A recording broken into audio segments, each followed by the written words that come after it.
नाजरीन, एक भारतीय जर्नलिस्ट है जो कि प्राइम मिनिस्टर मोदी का प्रेस कोर का हिस्सा भी इजराइल में फंसा हुआ था 28 फरवरी से 6 मार्च तक। जब वो इंडिया वापस आया तो उसने इजराइल में ईरान की जानिब से मचाई जाने वाली तबाही का जो हाल सुनाया ना, वो देख के आप हैरान रह जाएंगे दोस्तों। उससे वो बातें बताई जो इजरायली हुकूमत नहीं चाहती थी कि बाहर निकलें। उसने दुनिया को सुनाया। अब यहाँ पे मजे की बात यह है कि ना वो कोई मुसलमान है, ना पाकिस्तानी है, ना ईरानी है, ना अरब है कि उससे बायसनेस होने का शिकवा किया जा सके। अब वो एक हिंदू है और इंडियन है और वो अहवाल बता रहा है कि असल में ईरान इजराइल में क्या तूफान बाबा कर रहा है। उसका नाम है बृजमोहन सिंह, साधना न्यूज का जर्नलिस्ट है। उसने क्या कहा, जरा पहले ये वीडियो देखिए। आप वहाँ विजुअल नहीं ले सकते लाशों के, अस्पताल आप नहीं जा सकते हैं। मैं आपको बताऊं कि अलार्म बजा ही नहीं, बस धुड़ुम धुड़ुम की आवाजें आ रही थी। पता लगा कि बिना अलार्म की चीजें आ गई। 100 फीट गहरे बंकर में हमने देखा कि लोग मर गए वहां पे। आपने सुन लिया दोस्तों, ये उनकी खुद की जुबानी है। बृजमोहन सिंह कह रहा है कि ईरानी मिसाइल बंकर के अंदर घुस जाते हैं बगैर सायरन के, यानी इतनी खामोशी से आते हैं कि सायरन तक को पता नहीं चलता। लोग अंदर थे, लोग मारे गए और इजरायली मीडिया को मना था कि वो हॉस्पिटल्स की फुटेज बनाए, फिल्म बंदी करे उसकी। जर्नलिस्ट को कहीं कहा गया कि आप कहीं जा नहीं सकते हो। 8 दिन ये आदमी इजराइल में फंसा रहा क्योंकि फ्लाइट्स बंद थी और जब वो इंडिया आया तो उसने सब कुछ कह दिया। अब सवाल यहां पर यह है कि अगर आयरन डोम सब कुछ इंटरसेप्ट कर सकता है, रोक सकता है, तो बंकर्स में लोग मरे क्यों? और डैमेज अगर इतना मिनिमल था तो मीडिया पर सेंसरशिप क्यों किया गया? अगर इजराइल जीत रहा है तो फिर सच छुपाया क्यों जा रहा है? देखिए, इजराइल का के पास जो एयर डिफेंस सिस्टम है उसकी 7 तहें हैं, 7 लेयर्स।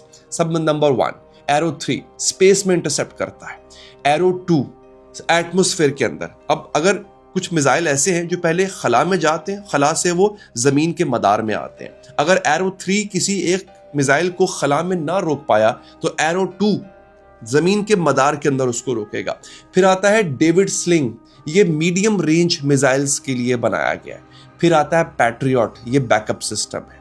फिर आता है iron Doom, short range rockets को रोकने के लिए। और फिर आती है आयरन बीम, ये लेजर सिस्टम है। और अमेरिकन थॉर्ड जो जॉर्डन में था उसकी वो भी मौजूद था ऑलरेडी रोकने के लिए ईरानी मिसाइलों को, जो ईरान ने तबाह कर दिया। बाय द वे, मैं पिछले व्लॉग में बता चुका हूं। यह है 7 लेयर्स, 7 तहें।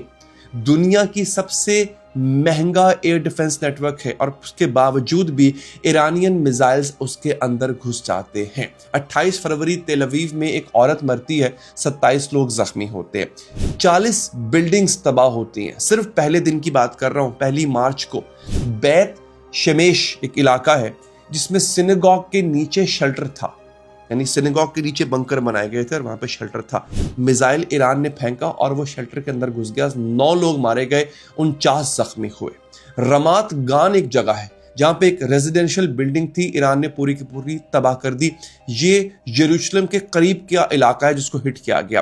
फिर एक्लेड, ACLED रिसर्च ऑर्गेनाइजेशन के मुताबिक 28 फरवरी से 4 मार्च तक ईरान ने 90 से ज्यादा स्ट्राइक्स किए थे इजराइल पर।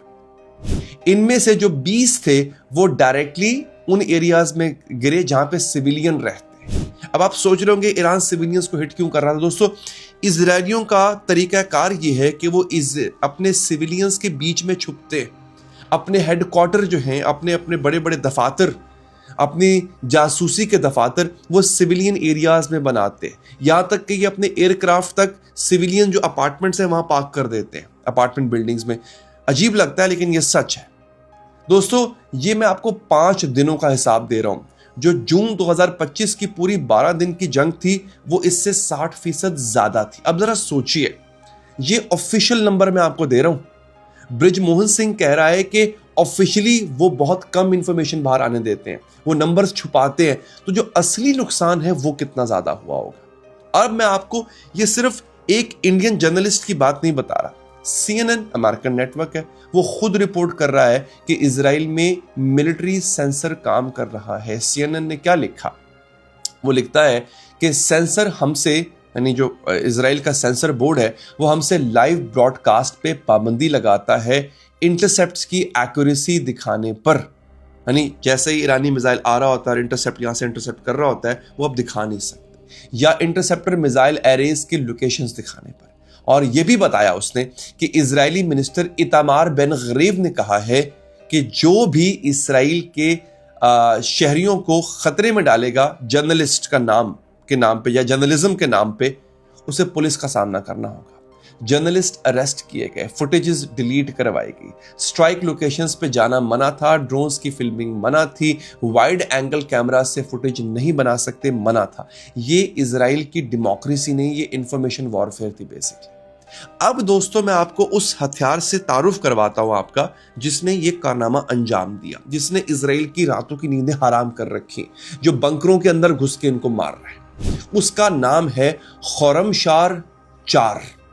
ये वो मिसाइल है जिसने आयरन डूम की रियलिटी को एक्सपोज कर दिया, जिसने डेविड स्लिंग को नाकारा बना दिया, जिसने एरो 2 एरो 3 को नाकारा बना दिया। खुर्रमशार 4 ईरान का सबसे powerful medium range ballistic missile है। 5 मार्च ऑपरेशन ट्रू प्रॉमिस 4 का जो 19वीं वेव थी, 19th वेव थी, IRGC ने पासरान इनकलाब में अनाउंस किया कि खुर्रमशार 4 मिसाइल लॉन्च की गई है अंडरग्राउंड मिसाइल साइट से। यानी बेसिकली ये उसकी मुंह दिखाई थी, पहली बार इसको इस्तेमाल किया गया था। टारगेट क्या था? तेल Aviv, Ben Gurion airport, Israeli air force का 27th एयरबेस। अब जरा समझे मिसाइल काम कैसे करता है। अच्छा, इसकी लंबाई है 13 मीटर, यानी आप कह लें कि 2 मंजिला घर जितना लंबा होता है ये। इसका वजन होता है 30 टन। इसकी जो रेंज है वो 2000 किलोमीटर है। वॉरहेड यानी कितना बारूद ले जा सकता है, 1800 किलोग्राम एक्सप्लोसिव मटेरियल बारूद ले जा सकता है। और सबसे इंटरेस्टिंग बात, इसकी जो स्पीड है वो मैक 16 है। जिस मिसाइल से आयतुल्लाह सैयद खामनाई को शहीद किया गया था उसकी स्पीड थी मैक 5 टू मैक 9। ये मैक 16 की स्पीड रखता है। मैक 16 का मतलब है 20,000 किलोमीटर पर घंटा। ये इतना तेज है कि जब तक रडार इसको डिटेक्ट करता है मिसाइल हिट हो चुकी होती है। लेकिन ये मिसाइल का असली जो इस मिसाइल है, इसकी जो असली ताकत है वो कुछ और है दोस्तों। ये क्लस्टर वॉरहेड कैरी कर सकता है। क्लस्टर वॉरहेड का मतलब ये है जब मिसाइल 7 किलोमीटर की हाइट पे होता है ना, इसका जो वॉरहेड है वो खुल जाता है और अंदर से निकलते हैं 20 से 80 छोटे बॉम्ब। हर बॉम्ब में 2.5 किलोग्राम एक्सप्लोसिव होता है। ये बॉम्ब्स एक रकबे को घेरते हैं, तकरीबन 1.5 मील का यानी 1.5 मील का रेडियस कवर कर लेते हैं। बॉम्ब इतना है वो 80 छोटे टुकड़ों में तकसीम होके ये 1.5 किलोमीटर के रेडियस को जो है वो घेरते हैं और कुछ एस्टिमेट्स के मुताबिक ये 16 किलोमीटर के डायमीटर तक को घेर लेते हैं। आप सोचिए, आयरन डूम एक मिसाइल इंटरसेप्ट करने के लिए बनाया गया था। यानी एक मिसाइल आएगा वो उसको इंटरसेप्ट करके रोक देगा। लेकिन जब उस एक मिसाइल से 80 बॉम्ब निकल आए मजीद, तो आयरन डोम क्या करेगा? यहां पे हर बॉम्ब को अलग से ट्रैक करना पड़ेगा, हर बॉम्ब के लिए अलग इंटरसेप्टर लगेगी। हर डोम की इंटरसेप्टर की कीमत $1,00,000 है। इजराइल को 80 बॉम्ब रोकने के लिए 80 इंटरसेप्टर भेजने पड़ेंगे, यानी उसको कम से कम $80,00,000 खर्च करना पड़ेगा ईरान के एक मिसाइल को रोकने के लिए। और इस एक मिसाइल की कीमत ज्यादा से ज्यादा ईरान को जो भरना पड़ी वो $1,00,000 होगी दोस्तों। अब इसको बोलते हैं सैचुरेशन अटैक। आयरन डूम का बजट खत्म हो जाता है एक रात के अंदर अंदर। डिफेंस सिक्योरिटी एशिया एक जरीदा है, उसने रिपोर्ट किया खुर्रमशार 4 की मल्टी टारगेट एंगेजमेंट कैपेबिलिटी है। एक मिसाइल 80 अलग पॉइंट्स पे स्ट्राइक कर सकता है, 80 अलग पॉइंट्स पे। फुटेज देखी गई तेल अवीव के आसमान पे दोस्तों, और वो आपने भी देखी होगी मोस्ट प्रोबेबली, कि इसको बोलते हैं सब म्यूनिशंस गिर रही थी रात के आसमान में। लग रहा था जैसे सितारे जगमगा रहे हैं। लोग शेल्टर में थे लेकिन बॉम्ब्स हर जगह गिर रहे थे, रनवेज पे, फ्यूल डिपोज पे, रडार इंस्टॉलेशंस पे, कमांड सेंटर्स पे।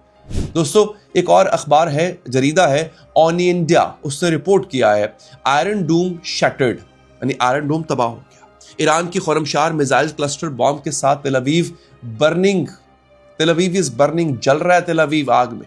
टाइम्स ऑफ इजराइल रिपोर्ट कर रहा है कि लाखों लोगों को शेल्टर में जाना पड़ा और ऑपरेशंस डिसरप्ट हो गए टारगेटेड बेसिस पर। अनएक्सप्लोडेड ऑर्डिनेंस जो बॉम्ब नहीं, इसमें एक और बड़ी इंटरेस्टिंग चीज है, इसमें कई बॉम्ब ऐसे हैं जो कि फटते नहीं है, अच्छा, ऐसा नहीं कि फटते ही नहीं है, वो कुछ टाइम के बाद फटेंगे, गिरेंगे। इस जो खुरमशार है इसके कुछ हिस्से ऐसे हैं जो गिर जाएंगे, 1 घंटा 2 घंटा, पूरा पूरा दिन, 2 दिन नहीं फटेंगे, पड़े रहेंगे। आप उससे करीब जाएंगे, लोग नॉर्मल जिंदगी गुजारना शुरू कर देंगे, फट जाएगा। ये इस तरह भी टारगेट करता है। ये कहीं पड़ा होगा, आपको पता भी नहीं होगा कि ये बॉम्ब है, और अचानक से कुछ घंटों के बाद या कुछ दिनों के बाद फट जाएगा ये। अब जरा इस पिक्चर को समझिए। फारस न्यूज एजेंसी के मुताबिक 5 मार्च तक ईरान ने 500 से ज्यादा बैलिस्टिक मिसाइल फायर किए थे और 2000 ड्रोन्स। इनमें से 40% इजराइल की तरफ थे, 60% अमेरिकन बेसिस की तरफ थे जो पूरे मिडिल ईस्ट में फैली हुई हैं। ईरान जो है वो इस वक्त टारगेट कर रहा था हर उस जगह को जहां पे अमेरिकन बेसिस है, और यूके का मिलिट्री बेस जो साइप्रस में है उसकी भी खबर आई कि टारगेट किया गया है। बाद में खुद यूके ने कह दिया कि नहीं, जो हम पे हमला हुआ था बेसिकली वो ईरान की तरफ से नहीं आया था। अभी तक 6 अमेरिकी फौजी मारे गए हैं, 18 जख्मी हैं, 3 अमेरिकन F-15 फाइटर्स गिराए जा चुके हैं। कुवैत का FA-18 जो है वो भी मारा जा चुका है। यूएस एम्बेसी कुवैत क्लोज्ड है, बंद है। यूएस एम्बेसी बहरीन बंद है। US navy 5th fleet headquarters खत्म, तबाह हो चुका हुआ है। ये हाल है दोस्तों इस वक्त जो कि ईरान ने अमेरिका का किया है। और ये सिर्फ मिसाइल्स नहीं दोस्तों, बहरे हुर्मुज़ बंद है। मैं भी सुन रहा था कि पाकिस्तान में और इनफैक्ट इंडिया में जहां जहां लोग वीडियो देख रहे हैं मेरी, लोग पेट्रोल पंप्स का रुख कर रहे हैं क्योंकि पेट्रोल महंगा हो गया। पाकिस्तान में अचानक से 55 रुपए पेट्रोल महंगा हो गया दोस्तों। मिलना बंद हो जाएगा एक टाइम के बाद क्योंकि सप्लाई खत्म है। बाज लोग ये भी कह रहे हैं कि कुछ ममालिक में चंद दिनों का खुराक का जखीरा रह गया। यानी इस वक्त ईरान का जो हाथ है वो दुनिया की गर्दन की जो नाली होती है वहां पे पहुंच चुका है। तेहरान टाइम्स ने रिपोर्ट किया है और यहाँ पे इजिप्शियन एनालिस्ट हैं बशीर अब्दुल फता, उनके मुताबिक रॉकेट स्ट्राइक्स ने इजराइल में गज्जा जैसे सीन बना दिए। हम 1000 से ज्यादा कैजुअलिटीज पर सीक्रेसी और सेंसरशिप देख रहे हैं दोस्तों। वो उनके मुताबिक 1000 से ज्यादा इसराइली मारे जा चुके हैं अब तक। ये सिचुएशन है। यानी इस वक्त नाजरीन इजराइल कंप्लीट केओस के अंदर जा चुका हुआ है। आपको मैं इंटरेस्टिंग बात बताऊं, 2024 में इजराइल की मिलिट्री सेंसर ने 1635 आर्टिकल्स कंप्लीटली ब्लॉक किए थे। 6265 आर्टिकल्स पे सेंसरशिप लगाई थी। रोजाना 21 आर्टिकल्स पे डायरेक्ट मुदाखलत की जा रही थी। और जब से ईरान ने तल अवीव को सबक सिखाना शुरू किया नाज़रीन, तब से इनकी सेंसरशिप मजीद बढ़ती जा रही है। अब इस बारे में अगर आप मजीद हालात से वाकिफ रहना चाहते हैं कि ईरान इजराइल के अंदर क्या कहर ढा रहा है, इजराइल का क्या क्या नुकसान हो रहा है, तो आने वाले दिनों में और भी खबरें आएंगी। लेकिन उसके लिए आपका इस चैनल को फॉलो करना या सब्सक्राइब करना बहुत ज़रूरी है ताकि आप मिस ना करें और नोटिफिकेशन आइकन को भी प्रेस कर दें। और अगर आप हमारी हौसला अफजाई करना चाहते हैं कि हम ऐसी और वीडियोज़ बनाएं, 2 काम कर सकते हैं। या तो आप कॉमेंट कर सकते हैं या वीडियो को लाइक कर दीजिए। अपना ख्याल रखिए नाजरीन, अल्लाह ने के बाद।